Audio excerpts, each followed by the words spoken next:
Greetings and a warm welcome from me, astrologer Patrick Arundell. Today, in the latest of my deep dive videos, I'm going to take a look at Valentine's Day. Now, it's an event that comes around each year on the 14th of February, but what will this year's particular Valentine's Day hold in terms of the astrology? Because there are some incredibly powerful influences. Also, what's the roots of this event in terms of history? I'm going to share a little of that, but also I'm going to go on to then go through each of the 12 signs from Aries through to Pisces to give you a flavour of what to expect. If you'd like to know more about that historical context and also what year 2024 will hold for your zodiac sign, please see the link beneath this video and you can click on that and get that information. So, Valentine's Day, it gets so much publicity these days. It may turn us off somewhat because of the innate commercialism, and it certainly assails our senses. So whatever our status, if we're happily single, not once in a relationship, very hard not to be aware of it at some level. If we're in a relationship which has its moments, like most of them do, but it's not quite fitting the myth of the perfect couple, or you're really yearning for a relationship but it's not happening and it can feel quite excluding. It's quite a complex event in some ways, and I want to untangle all of this in a straightforward way and give you some context around all these strands.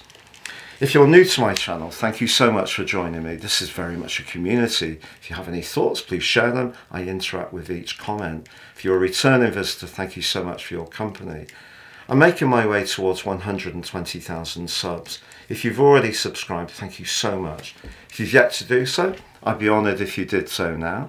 By growing my channel, I can bring more people in and share the information that I prepare. I do take a lot of care to prepare these videos, so your subscription and anyone you can share with who might become more conscious of my channel would be really appreciated.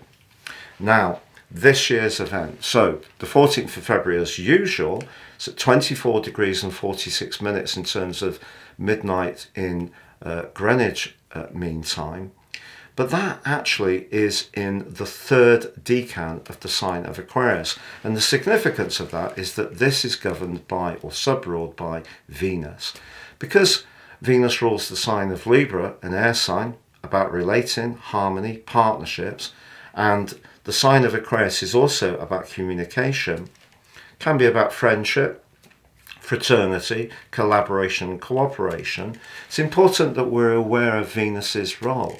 But of course Venus also rules the sign of Taurus, which is very much more sensual, earthy, more about touch, good food and good wine, which of course can be something we also celebrate around Valentine's Day. In terms of the background of how this event evolved, in Roman times there was a festival called Lupercalia, and that used to go on between the 13th and the 15th of February, and said to have naked young men spanking maidens in order to increase their fertility. My wife told me a joke earlier that she'd read that Valentine's Day was invented by Scorpios to create more Scorpios, because it would be about 9 months through to from conception through to birth. I thought it was quite funny. But then the Christians, of course, came along. That was all a little bit passé for them. So from the 5th century, we've had Valentine's Day evolving. But as I said, you can read more about this underneath this video. So I just want to share with you the event chart based on this specific year, because the interesting thing is the ascendant's in Scorpio. Now that's very much about passion, but it's also about being serious about things. But Jupiter, the planet of fortune, is perched right on the 7th house cusp, as I'm showing on the screen now. So that can be quite lucky. So if you're having a first date and it's coinciding with this event, that's really delightful. But also, as is the link between Venus and Neptune, which is one of the most magical connections you can have in astrology.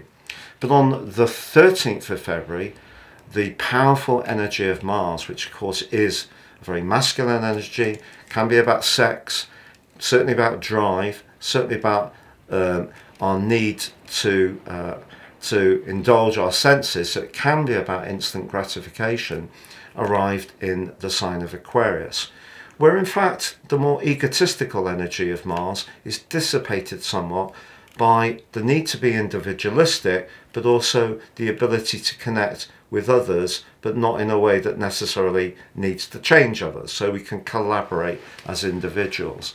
But on this day, Valentine's Day, Mars applies to Pluto in an exact conjunction for the first time in 220 years. So that despite the fact we have Jupiter on the 7th house, very sweet, an uplift, and that lovely, gentle, lilt-in link between Venus and Neptune, which can be very romantic, especially with Neptune in the emotional home sign of Pisces, then I feel that Venus and Neptune's gentleness needs to be counterbalanced in some ways by that raw energy of Mars and Pluto, because they're the two rulers of the sign of Scorpio. Mars traditionally, Pluto modern.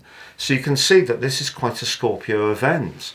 So what do we get when we get Mars applying to Pluto in Aquarius for the first time in over 200 years? Well, we can get a lot of raw energy. So if a relationship has lacked an understanding what both parties will gain from the long-term future, there's not much friendship in it, there's not much shared values, very Aquarian, and even if there are other people who may see that relationship as some kind of institution, which is really possible because the midpoint between Venus and Mars on this event is actually at 28 degrees in Capricorn. So the historical part of a relationship, however long it's gone on, can mean a lot to other people, even if the people in it see it in a different way. And that, of course, is also in a conjunction with Pluto. So it's a very passionate combination now. It could mean that someone in your friendship circle suddenly becomes very, very alluring, almost irresistible. But it could also mean that if desires and needs and intimate needs are not being met, the more distant and detached energy of Aquarius could give someone much more impetus to try to break free, to manifest their individuality. So that's really, really interesting. Now I'm showing on the screen now the event from a solar perspective, so we can relate to it all collectively, and that puts all that Aquarius energy in the 11th house. So this could be a time when we can get together with our friends, you know, if we're not in a relationship, but we've got other friends that are available socially, get out and have a good time. That would be a really positive thing to do. There's also a fixed star that's very close to this event. It's only 4 minutes away. It's Sador, but I must stress this is based on Greenwich, and this has glittering wings, figured by stars, words of command, gathering of wealth, a hidden god, love of water, swimming. So is it going to be a late night dip? The arts, communication with birds. Do you talk to birds? Yes, I do. But it's fortunate. So I feel the event chart from the solar perspective just makes us conscious really that the midpoint between Venus and Mars is in the 10th house, but of course Mars is parked up in the 11th. So the midpoint itself, but still close to Pluto. So it's possible therefore that if a long-standing relationship that a lot of people relate well to, or it has meant a lot to, perhaps it's to do with a property matter, because of course Venus is about money as well.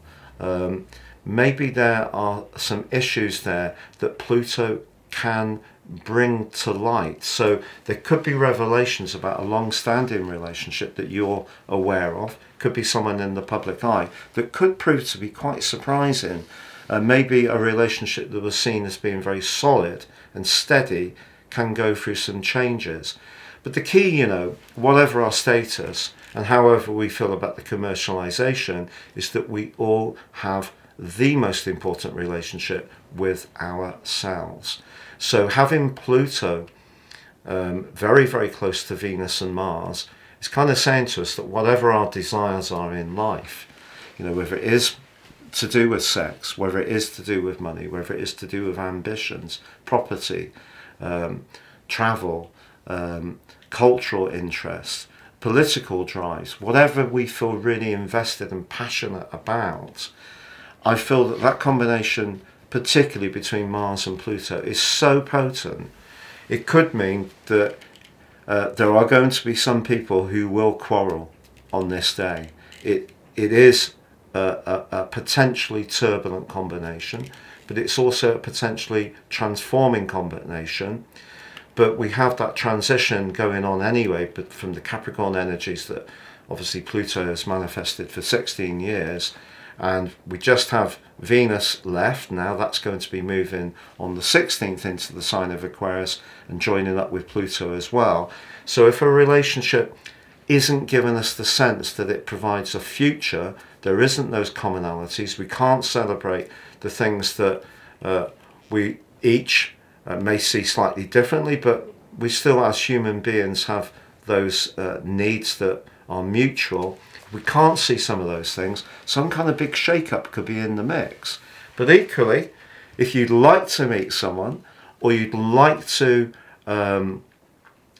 connect with more people and maintain your solo status, but just have more connections and have other types of relationships which are very beneficial to you, you've got a great chance.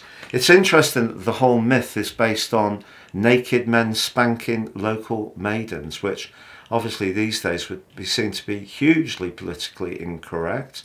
But I think the whole concept of open relationships and people having more fluid sexual identities, or the way that they have different connections to other people, I think that's going to come into the news in a much bigger way, and I think people are going to become ever more okay with all the different ways that people can connect with one another. So there is a lot to celebrate in terms of humanities with this event, but I think Mars conjunct Pluto, if something isn't working, despite the sweet link between Venus and Neptune, I think that is going to create some energy, and with Pluto applying to the midpoint between Venus and Mars, some long-standing relationships that you might know of in your world could go through some big changes in some quite shocking and surprising ways. Please stay with me as I go through each of the zodiac signs from Aries through to Pisces. But if you would like to reach out to me to understand more about your relationship prospects or needs, or another part of your situation, one-to-ones is a big part of my work. I don't publicize them greatly because they just seem to come through at a nice natural rate, but here we are. I'm telling you about them, and it's always an honor to help people. Please see the link below. Or if you'd like to ascend above zodiac astrology and understand much more about how Sirius astrology can have a role in your life, if you do share with me 3 pieces of personal data of time, date and place, or date and place if you don't know your time, I can produce for you your life roadmap report.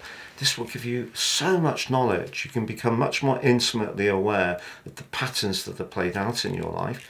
Also, you can get in my special package your 12-month transits, the moving planets, how they interact with your personal blueprint, totally unique to you.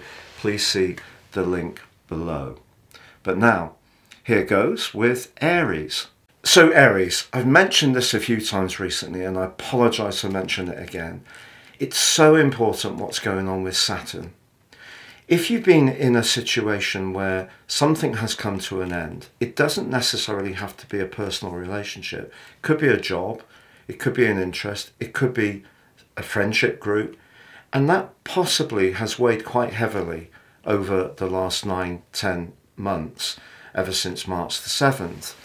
And what you've got an opportunity to do with this event, particularly with your ruler right at the heart of proceedings, Mars applying to Pluto, is show a lot more assertiveness about what you need from your future.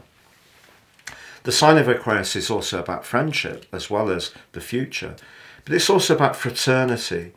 If you aren't seeing anyone at the moment, or you would like to bring extra sociability to your life, even if you've got a settled partner, really look over this year to try to up the amount of connections you have to others. It doesn't matter whether it's through crafting, through a sports interest, through an activity you have, through your more spiritual interests. Wherever you have connections with people, up them, but bring a sense of urgency to that, because that's you at your best. Because I feel that Saturn may have blunted some of that part of your nature which lives in the moment, listens to your instincts and goes. And that's such a great gift. And of course, sometimes when we're bold and take a risk, it doesn't come off. We bang our knee, we fall off the bike. It's not necessarily a straight line. But if you can just reinvigorate that part of your nature that likes edge. So even if you've become more guarded and wary, particularly with Neptune since 212 in your 12th house, which has brought a lot of psychological awareness to your life, a lot of healing, but probably some disappointments and betrayals. But this is a time to really brush yourself down and go. It's a massive celestial green light, but you've got to make it happen. So really believe in yourself. I can't guarantee that if there's a particular person that they're going to reciprocate your interest. What I can guarantee is that if you keep believing, you will find that person. Taurus, the interesting thing about your relationships at the moment is really I fulfill the concept of power. And you might think, what a strange thing to say. Because we all know that in certain relationships there be different parts of the tie where one partner may be really good, say practical stuff. That's not me, by the way. So it could be that that person would be very good at doing anything to do with do it yourself, or someone else may be more creative with cooking, or someone's good at bookwork or dealing with this and that. But if in a relationship, a long established relationship, you feel that your voice doesn't get heard, the combination of Mars and Pluto on this event is saying really that I feel that your need to be recognised and appreciated for your unique talents is going to increase. And because Saturn's in your 11th house, which is to do with the future, if you're not feeling heard in the way you want, that will put a strain on the relationship. Now, if you're single, this is very interesting because it may be that you're being urged by the stars to show a lot more self-belief. And that self-belief could see you taking a lead role. It could, at work, see you being someone who's very skilled at managing people. It could be that you will actually notice someone of interest to you from a relating viewpoint.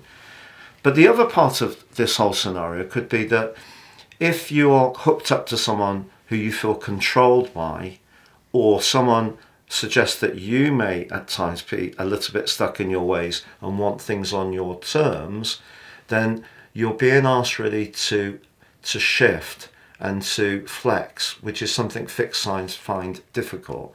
And you can see from this event, we have a fixed ascendant in Scorpio, a fixed descendant in Jupiter. You've also got Uranus in your sign as well, fixed.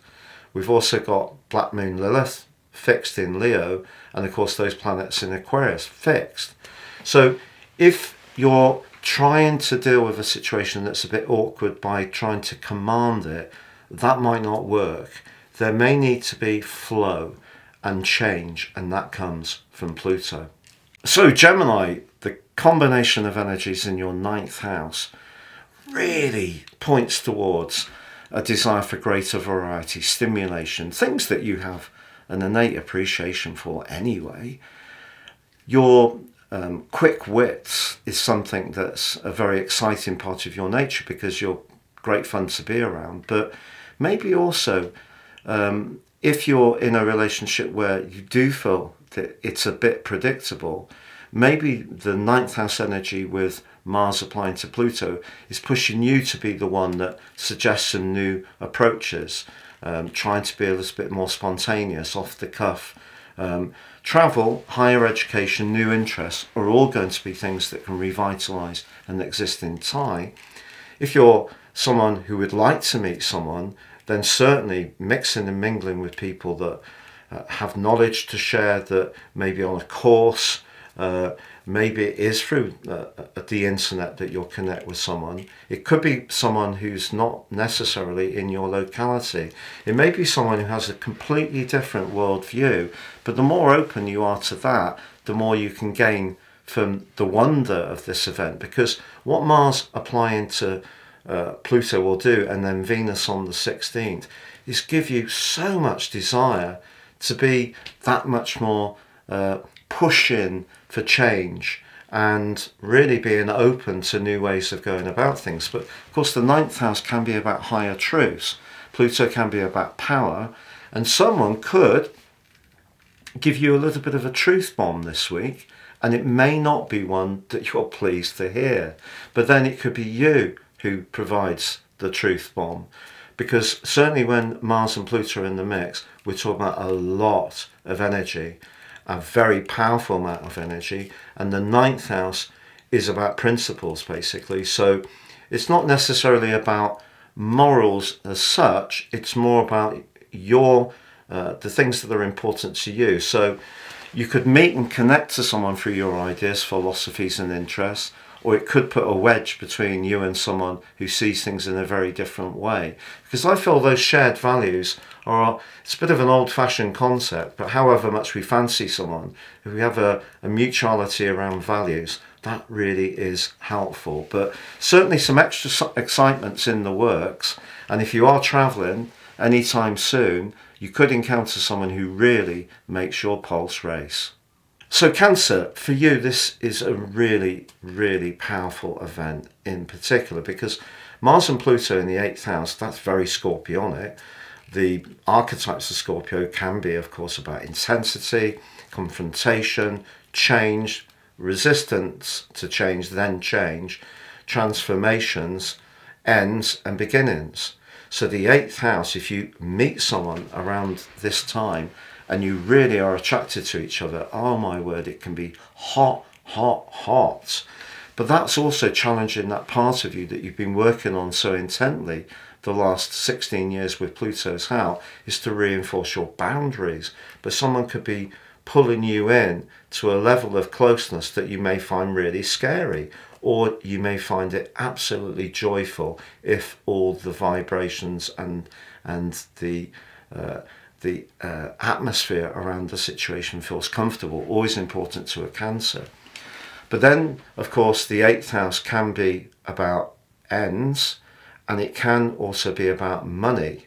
So if you're going through a breakup in a relationship, or a relationship isn't going very well, this could be really quite tough, to be honest, because what Pluto's been doing the last 16 years is schooling you all about your boundaries. But one of your tendencies is, when you're not happy, is to retreat into your shell and not advance to interact with people. And the 8th house demands that you come out and engage. So even if there's something a little bit awkward you need to deal with, whether it's at work, whether it's around your finances, whether it's around a friendship, you're being urged to actually deal with it, not withdraw. So that could be a bit challenging, but at the same time very, very exciting. But if you are in a relationship that's been evolving, and perhaps it hasn't been a straight line, as most of them aren't, then this could be asking some big questions, certainly about who contributes what, anything to do with future financial planning, property matters. All of this will be very much to the fore at this current time. But if you are single and you are thinking about imagining a relationship coming into your life, I think you could find yourself, your imagination could be very, very vivid at the moment, and it could be providing quite an enticing and spicy sense of what could be possible. So Leo, this event for you can be particularly exciting because Mars and Pluto combining on your 7th house cusp, if you're single but would like to meet someone, is going to give you a lot of spark, a lot of impetus, a lot of extra push. Because one of the things that I feel with Leo people is that although you are the most charismatic member of the zodiac, and of course a fire sign, you are a fixed sign, and taking that first step into new things can be difficult for fixed sign people. Once you're in, but that's that first step. So if you have found around relationships that you've had other things competing for your time and attention in recent years, whether it is work, whether it is looking out for the needs of others, being a supportive person, entirely possible with Pluto through the 6th. Now, over the years to come, apart from that final visit to Capricorn from the 2nd of September to the 18th of November, it's all going to be about relationships. And the fact that Mercury's in Aquarius, we of course have Mars now, and Venus is coming on the 16th.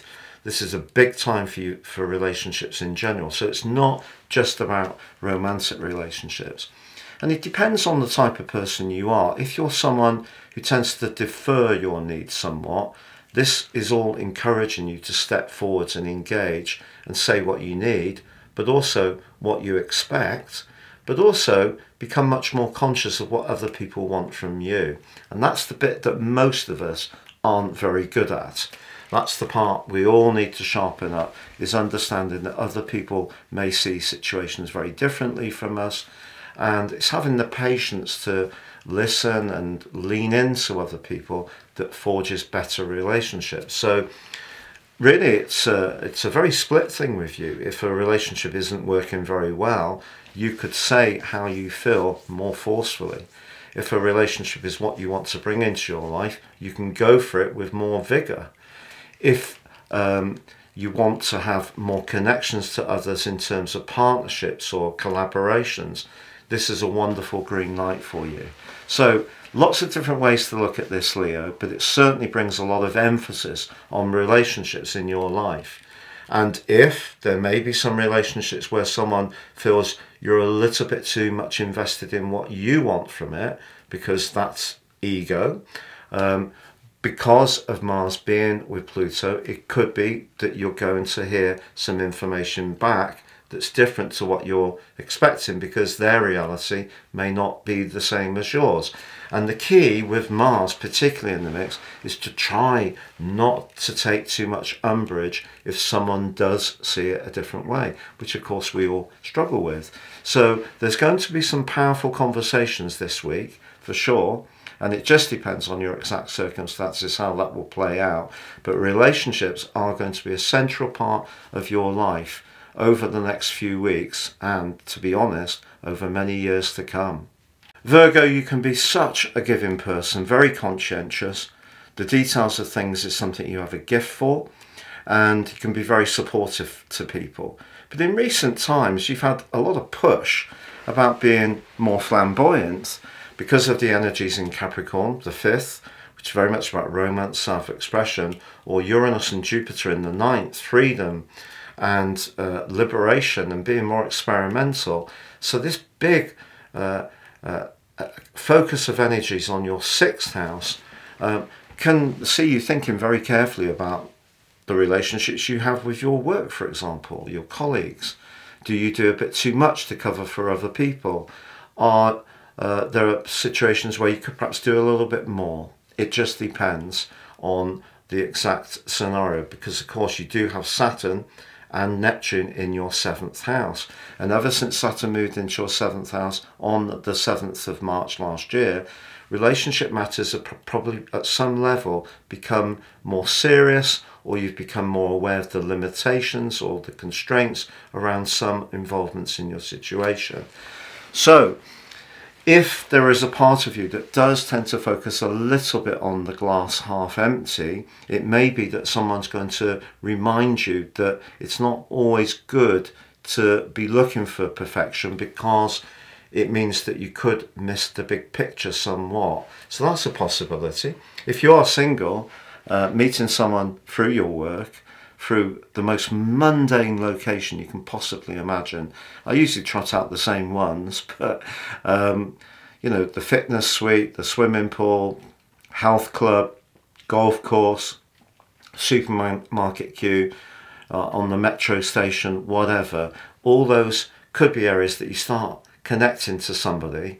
But in an existing relationship, if one of you does more of the sort of heavy lifting in terms of the domestic load, I think that might be an area that there could be some amendments or alterations to try to get things in better balance.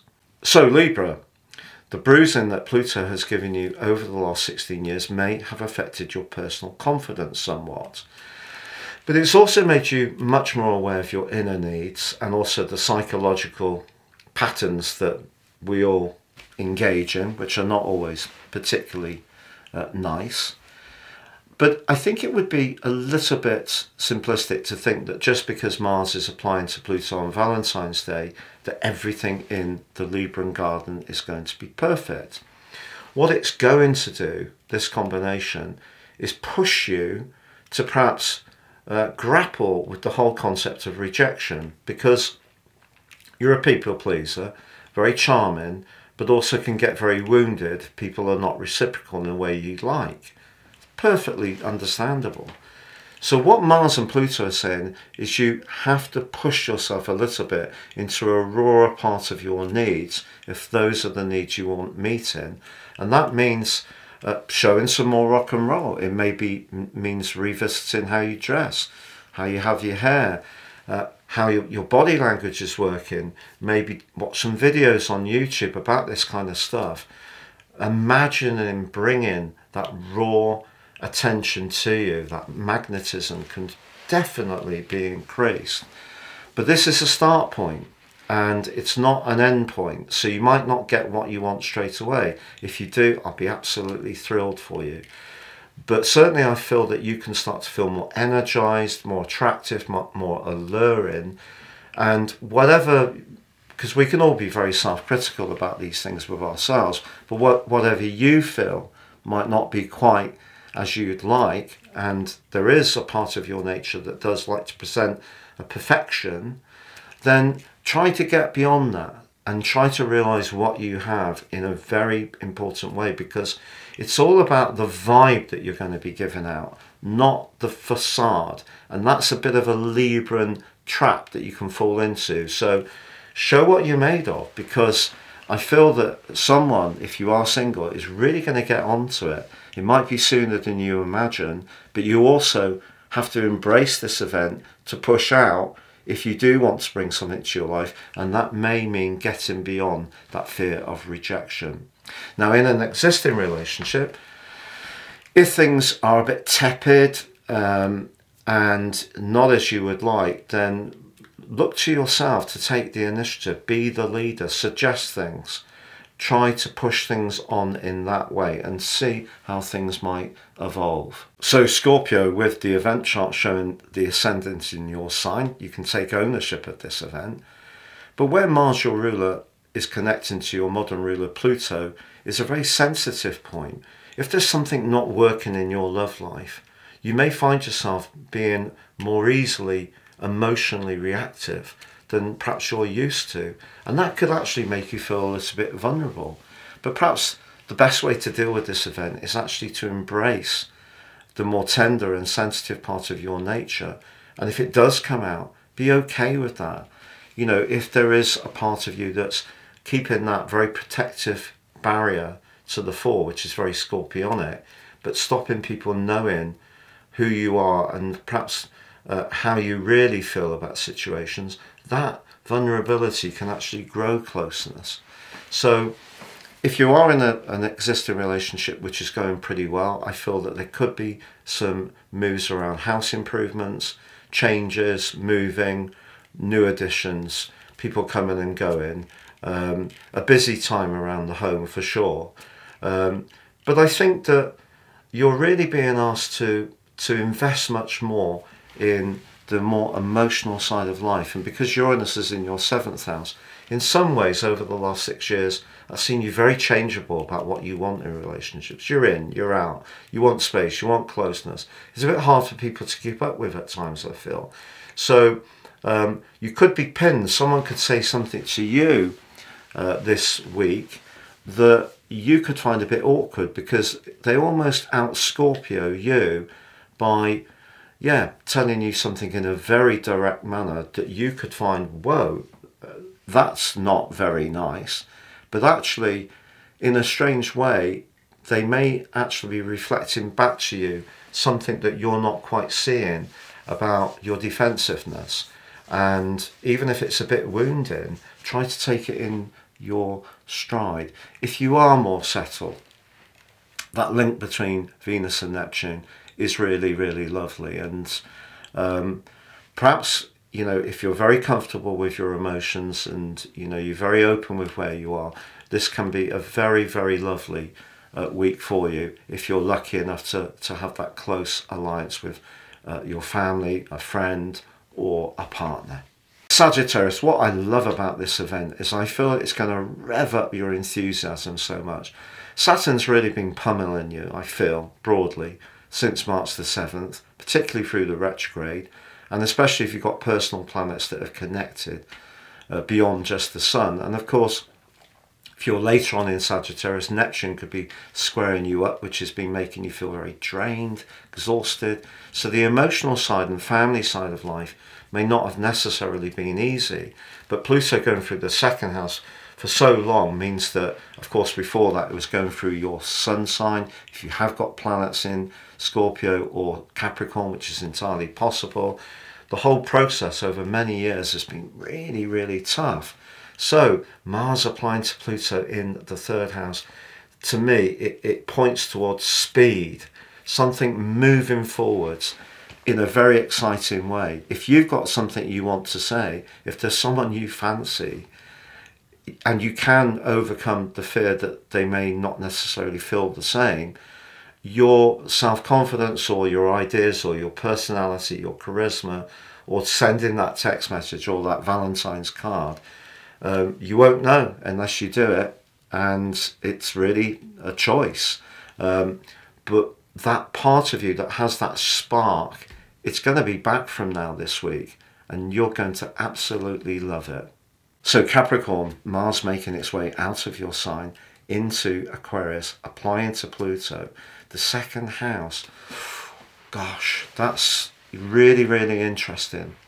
Is there somebody that's been around you, it may be from some years ago, that you didn't quite get, you couldn't quite figure out what they were about?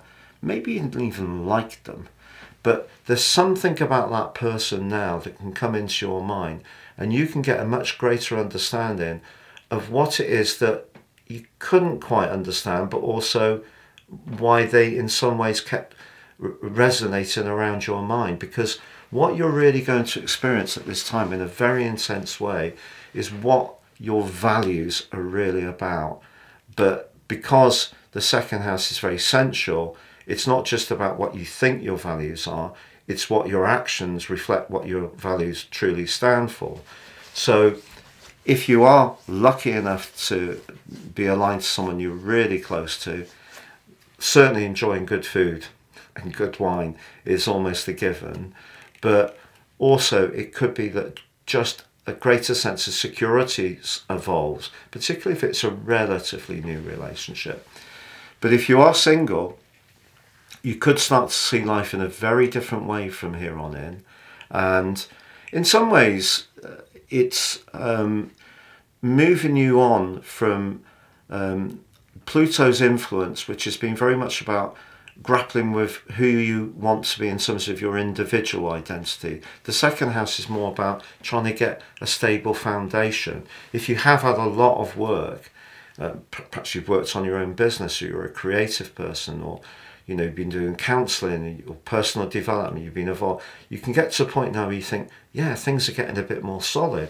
Could be good for you financially, to be honest, particularly when Venus moves on the 16th. Something very good financially can come up for you. But if you are loved up, it could get really sensual. If you're not loved up, but there is that person that you did experience that you didn't quite get, you can start to make sense of it more now. But then the next move is over to you.